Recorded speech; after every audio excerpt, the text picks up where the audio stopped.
राधे राधे दोस्तों। एक बार की बात है कि श्याम सुंदर माता अंबिका के मंदिर गए। उनसे प्रार्थना करने लगे, हे अंबिका, आप मुझ पर कृपा करो। माँ बोली, गोविंद, आप यहाँ आ गए हो। सायकाल में यशोदा मैया आपका इंतजार कर रही होंगी, तो मैंने आपका एक रूप मैया के पास स्थापित कर दिया है, ताकि आपकी माँ आपके विरह में रोए ना। आप बताओ कन्हैया, क्या प्रार्थना है आपकी? कन्हैया बोले, हे माँ, एक बात बताओ, सारे विश्व में सबसे कोमल वस्तु कौन सी है? माँ मुस्कुरा के बोली, कन्हैया, इस दुनिया में सबसे कोमल दो वस्तु हैं, एक श्री राधा रानी और दूसरा आप, श्री कृष्ण।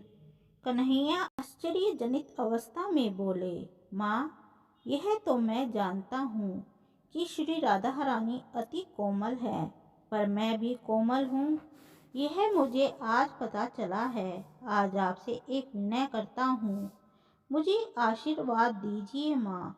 हे अंबिका माँ, एक आशीर्वाद दीजिए। जैसे आपने कहा कि मैं अति कोमल हूँ, तब मुझे आशीर्वाद दो, मैं जो चाहूँ वही बन जाऊँ। माँ बोली, जाओ कन्हैया, आपको दे दिया मैंने आशीर्वाद, आप जो चाहो वो बन जाओगे। कन्हैया अति प्रसन्न हुए और अपने घर चले गए। तब कन्हैया ठीक श्री राधा के सम्मुख पहुँच गए। कन्हैया श्री राधा रानी के आभूषणों की तरफ देखते हैं, जो श्री ललिता जी श्री राधा रानी को सजा रही थी। तभी श्री कृष्ण सोचे, यह आभूषण कितने कठोर होते हैं, जो मेरी श्री राधा रानी को कष्ट देते होंगे। वे इन कठोर आभूषणों को पहन जरूर लेती हैं, केवल और केवल मेरी प्रसन्नता के लिए, कि मैं सुखी रहूं। परंतु इतनी सुंदर कोमल श्री राधा रानी को आभूषणों की क्या आवश्यकता है? यह देखो, यह कर्ण झुमका कैसे इनके कोमल कानों को कष्ट दे रहा है। गले में लंबा हार तो देखो, लंबा हार पहन के कैसे झुकी झुकी चल रही हैं मेरी कोमल श्री राधा। साड़ी तो देखो कितनी भारी, नथ कोमल नासिका को जकड़ कर बैठी है।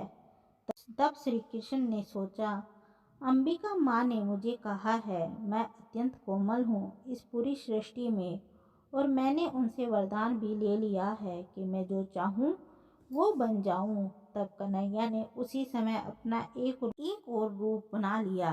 उससे वो राधा रानी के सारे आभूषण बन गए। उनकी साड़ी, लहंगा, सिंदूर, नथ बसेर, करधानी, अंगूठी आदि सब कन्हैया स्वयं बन गए, क्योंकि वो अति कोमल हैं और श्री राधा रानी को कोमलता लगे इन आभूषणों से जो मेरे रूप में बने हैं। कन्हैया सब आभूषण स्वयं बन गए और दूसरे रूप में ललिता जी से बोले, प्यारी सखी ललिते, आप श्री राधा रानी को यह आभूषण बनाओ जो अत्यंत कोमल हैं। श्री राधा रानी हंसकर बोलती है, ललिता जी, नंदगांव के आभूषण कोमल भी होते हैं क्या? ललिता जी ने सारे आभूषण ले लिए और श्री राधा रानी को पहनाने लगी। तब एक एक आभूषण से श्री राधे नाम की ध्वनि प्रकट होने लगी। तब श्री राधा रानी बोली, यह आभूषण मेरा नाम क्यों गा रहे हैं हे ललिते? कन्हैया जानते थे कि ये सब आभूषण वो स्वयं बने हैं। तभी आभूषण, वस्त्रों आदि से श्री राधा की धुनी हो रही है।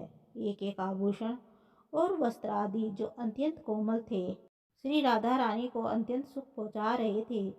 श्री राधा रानी बोली, ललिता जी, पहली बार आभूषण वस्त्र आदि मुझे श्याम सुंदर का आलिंगन सुख पहुंचा रहे हैं। कन्हैया अति प्रसन्न हुए कि मेरी कोमल राधा रानी को मैं स्वयं अपनी कोमल देह से वस्त्र आभूषण बनकर उन्हें सुखी कर दिया है। ऐसा क्यों हुआ? क्यों श्री कृष्ण श्री राधा रानी के आभूषण वस्त्र बने? एक बार की घटना है। एक दिन श्री सखी राधा रानी की वेणी के फूलों का गजरा बांध रही थी और सखी गुणमंजरी फूलों का गजरा बना बना के श्री चित्रा को दे रही थी और चित्रा श्री राधा रानी की वेणी में बांध रही थी और यह दृश्य श्री कृष्ण झाड़ियों में छिप कर देख रहे थे। तभी श्री राधा रानी की वेणी में जैसे ही सखी चित्रा जी पुष्प बांधती, तभी श्री राधा रानी अपने केसों को फैलाकर सारे फूलों के गजरे को धरती पर फैला देती। तब चित्रा जी कहती हैं, यह क्या कर रही हो श्री राधे रानी? आप सारे पुष्पों की माला गजरा जो हम आपको पहना रही हैं, आप सारे केस फैलाकर क्यों गिरा रही हो? श्री राधा रानी के आंखों में आंसू आ गए और यह सब श्री कृष्ण देख रहे थे। श्री राधा रानी सखी चित्रा की हाथ पकड़कर बोली, सखी, मैं तुम पर वारी वारी जाती हूँ, परंतु जब तुम मेरे केसों में यह फूलों की माला डाल उन्हें बांधती हो, तब मुझे अत्यंत वेदना होती है, क्योंकि यह काले केश मुझे श्याम सुंदर के वर्ण की याद दिला देते हैं। और जब तुम मेरे श्याम सुंदर रूपी केसों को फूलों से बांधने का प्रयास करती हो, तब मैं दुखी हो जाती हूँ कि तुम कैसे मेरे श्याम सुंदर रूपी केसों को बांध सकती हो। मैं अपने श्याम को बचता नहीं देख सकती। बस तभी ही अपने सारे केस श्रृंगार को पल में खराब कर सब केसों को खोल देती हूँ कि मेरे कन्हैया को कोई ना बांधे, चाहे मैं ही क्यों ना हो। ऐसा था श्री राधा रानी का प्रेम। प्रेम की देवी श्री राधा रानी की सदा जय हो। जय राधा रानी।